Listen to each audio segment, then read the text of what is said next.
I've read over 317 books, and I believe that these 7 books will make you wealthy on the inside and out and help you grow your business. All right, so before I dive into it, why read books? You can get a lifetime of a person incorporated into your life just by reading a couple chapters. In The Matrix, when Neo downloaded how to do Kung Fu, and he's like, I know Kung Fu. The first book I read really as I was starting my business, and it's really helped kind of align my thoughts and heart in the right place to even get in the place to start a business. And it's called Love is the Killer App by Tim Sanders. And what I like about it is he breaks it down into 3 simple steps and concepts to have a meaningful life and to create a meaningful business. And the first one is to freely share your knowledge. Like whatever you've learned, give it away for free. Like the second thing is share your network. If there are 2 people that you feel like could use each other or like they need this skill set, just introduce them. And the third thing was share your compassion, right? Like life is hard, just help people and be kind. Like realize most people are trying to be the best they can with what they've got. And so just lean on that side of compassion. So again, Love is the Killer App. It breaks down 3 reasons why you should freely share your knowledge, freely share your network, and freely share your kindness. And really it comes down to living a meaningful life and helping other people. So highly recommend starting out with this one.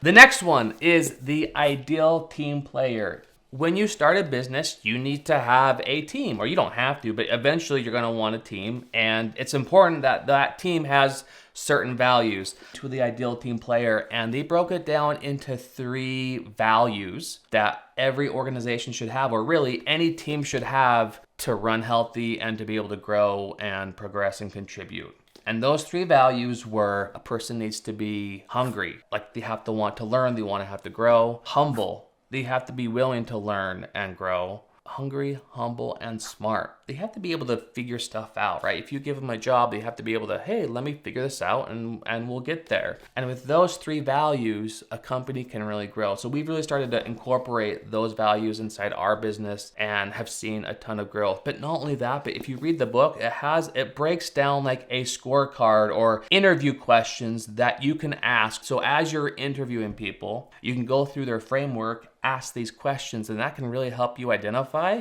is somebody hungry, humble, and smart. So if you're growing a team, I highly recommend you read this book.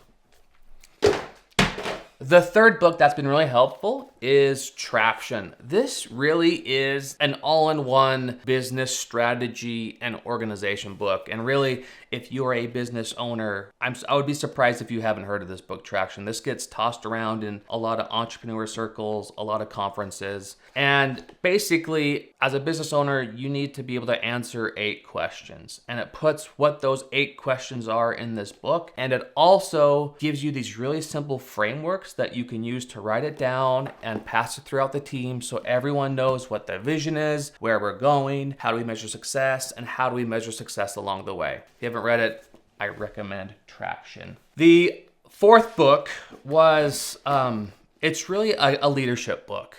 And it's helped me remove a lot of scarcity mindset and limited mindsets that I have. And I think it's helped me become a better leader. And it's a book called Servant Leadership. It's by Robert Greenleaf. And it really talks about, there's some bosses who think, I'm the boss, you should do what I say. This is like, I'm in a leadership position. How can I serve you? How can I help you grow? And as my friend Dan Martell says, you should grow the team and the team should grow the business. And so like by serving your team and serving others, they will in turn, that's how you become the best leader. So there's a couple concepts that I want to read that really stood out to me. It's through high trust cultures and an empowerment philosophy that turns bosses into servants and coaches and structures and systems into nurturing servant processes. So it really is like, how can you help other people progress and become better? Because in the process of you helping others, and helping others become better, you become better too. So that was one thing that stood out to me. This was a cool part. He breaks down formal authority and like moral authority. And formal authority would be like, I'm the boss, you should do what I say. And then moral authority is like, hey, what do you think we should do? Like, what's the right thing to do in this situation? And he breaks it down and he says, when people with formal authority or positional power refuse to use that authority and power except as a last resort, their moral authority increases because it's obvious that they have subordinated their ego and positional power and use reasoning, persuasion, kindness, empathy, and really trustworthiness instead. So instead of saying, I'm the boss, you should do what I say, it's how can we do this together? What do you think we should do? And you kind of pass down the positional authority because I'm the boss, and it's like, hey, let's use a better framework for making decisions. So that's been helpful because I think if you do the opposite, I mean, you can only pull the I'm the boss card so many times before people like start to get irritated, right? I know I never liked that when people said you should do this because I'm the boss or even because I'm the parent. And when you had to use reasoning and persuasion and logic to make decisions, I think that makes you a better leader, it makes you a better parent, and it works better. It works better long term. So check out Moral Authority. And I'm not going to throw this book because it's a hardbound book and it's special. The other book I want to go into was by my friend Dan Martell, Buy Back Your Time. As your business starts to grow, it can be hard. Like you hit certain pain points as an entrepreneur. And when you hit these pain points, you can really start to sabotage your business. So what I love about this book, it empowers you and gives you simple frameworks to use so that you can grow your business, but also you feel freedom at the same time. Because sometimes as a business owner, we start to take on new project, and as our business starts to grow, we feel like we have to do more things, and that can really bog us down, and we start to build a business that we hate. But what if you could build a business that you love, that you don't have to retire from? And so with one of his frameworks, he calls it the buyback loop. When you hit that pain point, one, audit your time. Like, where are you spending your time, your energy, and like, where is that going? And then two, transfer those tasks to somebody else. Because guess what? Whatever you hate or like decreases your energy or drains you, there's somebody else where that fuels them up. Like, for example, I hate like spreadsheets and checking the box and all of these tasks that happen recurring. But guess what? There's someone on my team who loves to do that. And she's my executive assistant, and it's awesome because like she can take care of all these little things that drain my energy, but for her, it fills her up. So I really appreciate that. Like there is somebody, whatever you don't like to do, there is somebody in this world that loves to do it, and you guys should meet each other and start working together. And then three, so once you've audited your time and you've started to transfer those tasks to somebody else, now you can fill your time up with something that's more meaningful, something that's gonna make a bigger impact on the company, something that actually gives you more energy. There's a lot of other good stuff in here, but highly recommend Buy Back Your Time, Dan Martell.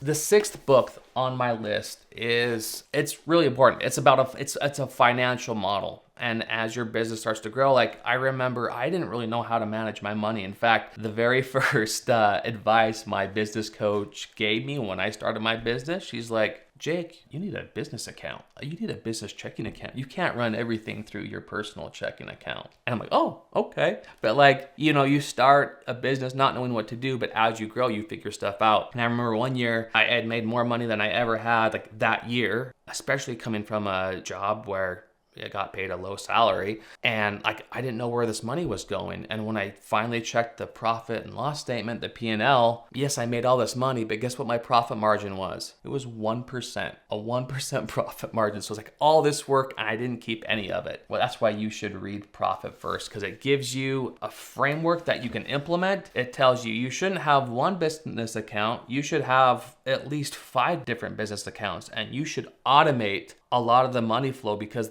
as money flows into you, it needs to flow to other areas of the business, like your payroll, your operations, your expenses, and really prioritizing profit. Because if you aren't making money and keeping that money, and you don't have any money to share and provide other people. So instead of like, if you think of a classical business expense is like your business revenue minus your expenses equals your profit. Instead, take profit first, business revenue, take your profit, and what's left over is your business expense. And as I flipped this around, the next year I went from like a 1% profit to a 20% profit margin, really by implementing a lot of the principles that I learned from Profit First. So I highly recommend reading this book. And lastly, especially if you're a family man, it can be difficult to grow a business and a family at the same time. In fact, I found there was a time in my life, and I've also noticed a time in other people's lives, where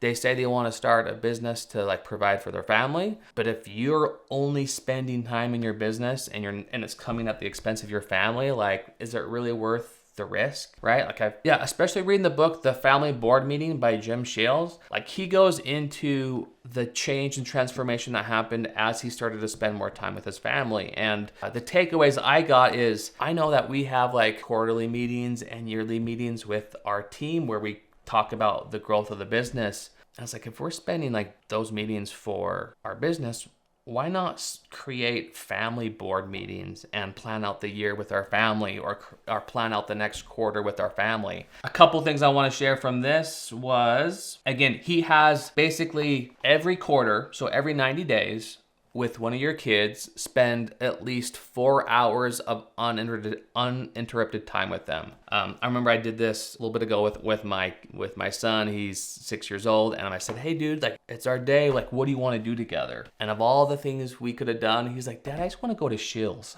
So we went to Shills. We went on the Ferris wheel. We went and played some arcades. We did the little shoot gun thing, and it was really fun. And like, we went to dinner afterwards, and it's like he really opened up on kind of what's going on in his life, and it was really cool because it built an awesome connection. And so that's something that I'm committed to implementing and integrating into my life as the business grows, and I also want my family to grow at the same time. Awesome. So these are the 7 books that have helped me. I'm curious though, what books have helped you in your life and business? Drop a suggestion of what book that was in the comments below. And stay tuned for this next video, because I break down 10 lessons I've learned after 10 years in business, and a lot of it comes because of these books. So go check that video out right now.